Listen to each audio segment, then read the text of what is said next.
Good evening, good evening. God bless you, God bless you. We're going straight to the scriptures tonight. I know how valuable your time is, so come on. It's 10 o'clock. It's late. Let's get in the scriptures. 1 Timothy chapter 2, starting at verse 1. Okay? 1 Timothy chapter 2, starting at verse 1. All right.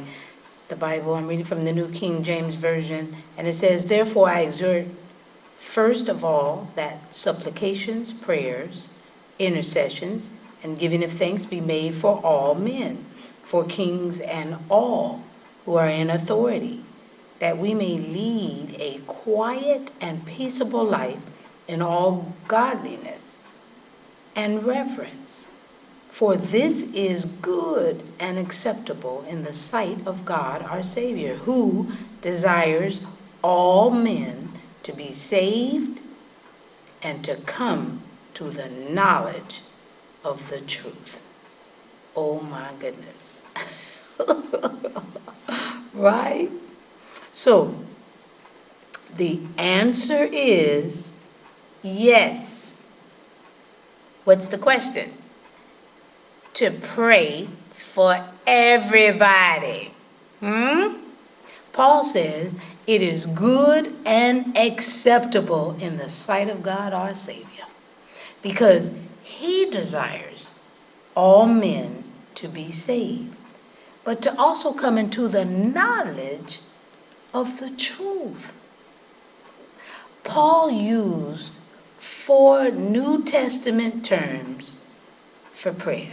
He said supplications, prayers, intercession, and he also said giving of thanks.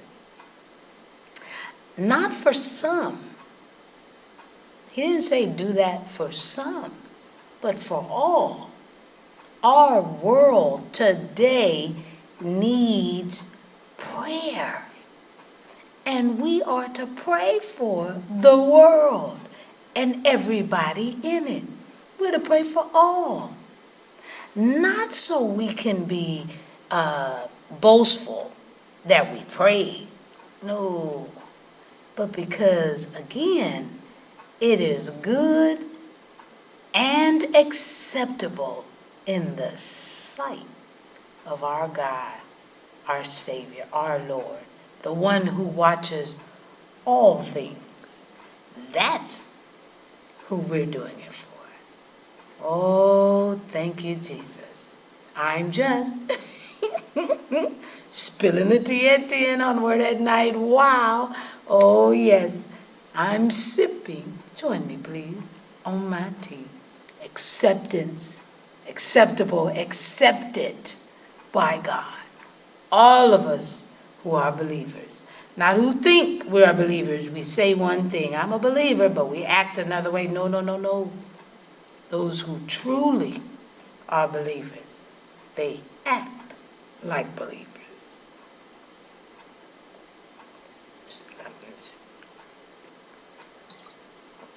Man, oh man, let's pray. Gracious Father, we thank you for another night.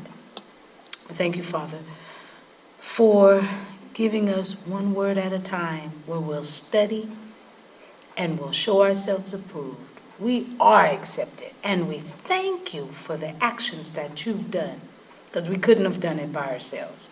We couldn't have done it ourselves, period. Only you. And we thank you. We thank you. So we're going to get the word out. We're going to let everyone know, dear Heavenly Father. We're going to pray for our leaders, even when we don't want to, because they're making stupid decisions for self-motivation. But we're going to pray because we need the peace, so we are able to focus on what's truly the major concern, and that is getting as many people to know who you are. That's the concern, because if they knew who you were, maybe they wouldn't act the way they do. Just saying. In Jesus' name, we're praying for the lost, so that they are no longer lost. We're throwing out that lifeline named Jesus. In your precious name, Father. Amen and thank you. Woo. That's the word we're working on this week. Being acceptable, accepted, acceptance. And that's what we are. We are in the family of God. Come on, y'all. Now, if you're going to work, I'm cutting it short. If you're going to work, go energetic and energized. If you're going to bed, before you put your head to pillow, tell the Lord thank you. Tell the Lord thank you. He's done so much. Thank you, Jesus. All right. I'll see you tomorrow night. First at Bible study at 7 o'clock, and then spilling the tea at 10. All right. I love you. God bless you.